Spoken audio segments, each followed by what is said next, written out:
विनाअनुदानित शिक्षकांना अनुदान मिळण्यासाठी बीडच्या जिल्हाधिकारी कार्यालयासमोर भीक मागो आंदोलन सुरू करण्यात आले आहे। सदर आंदोलन आज शुक्रवार दिनांक 26 जुलै रोजी दुपारी 3:30 वाजण्याच्या दरम्यान केले आहे। यावेळी मोठ्या संख्येने शिक्षकांची यावेळी उपस्थिती होती।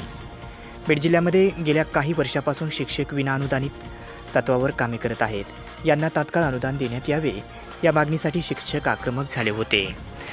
होश में आओ, होश में आके बात करो, अरे होश में आके बात करो, अरे बात तो तुमको करनी होगी, अरे बात तो तुमको करनी होगी, अरे अनुदान तो तुमको देना होगा, अरे डब्बावार तो तुमको देना होगा, अरे डब्बावार तो तुमको देना होगा, जीआर तो तुमको निकालना पड़ेगा, अरे जीआर तो तुमको निकालना पड़ेगा, वरना खुर्ची खाली करो, वरना खुर्ची खाली करो, अरे शासको अरे शासको बात तो तुमको करनी पड़ेगी, अरे बात तो तुमको करनी पड़ेगी, वरना कुर्सी खाली करो, वरना कुर्सी खाली करो। Thank you.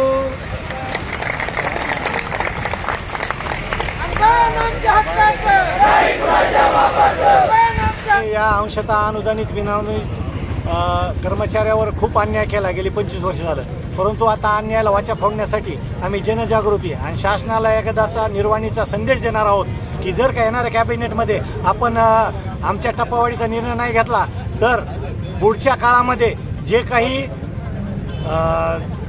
उग्र स्वरूपाचं आंदोलन होईल, आत्मदहन कुणी करीन, आत्महत्या करीन, याला सर्वस्वी हे शासन जबाबदार राहणार आहे। नेमकं आज काय आंदोलन केलंय, कशा पद्धतीने किती लोक सहभागी झाले?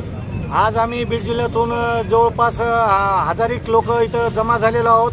भीक मागो आंदोलन चालू आहे। शासनाला या भिकेच्या माध्यमातून आमची अवस्था शासनापुढे आमच्या भावना मांडणार आहोत आणि जो काही निधी जमा होणार आहे तो शासनाच्या मुख्यमंत्री साहेबाच्या तिजोरीमध्ये तो जमा करणार आहोत।